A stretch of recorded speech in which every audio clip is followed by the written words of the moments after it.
আল্লাহ বলেন যদি মুমেন দাবি করতে চাও মদ খেতে পারবা না, নেশা জাতীয় জিনিস খেতে পারবা না, জুয়ার কাছে যেতে পারবা না, জুয়ার কোনো জিনিস ধরতে পারবা না, লটারিতে হাত দিতে পারবা না, তাসের সাথে তোমার কোনো সম্পর্ক হবে না, ক্যাসিনোতে যেতে পারবে না।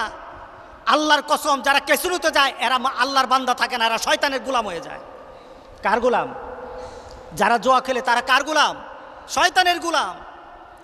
এই জুয়ার মডার্ন অবস্থা হলো এই বর্তমান ক্যাসিনো, যেখানে লাখ লাখ টাকার খেলা নয়, এখানে কোটি কোটি টাকার খেলা হয়।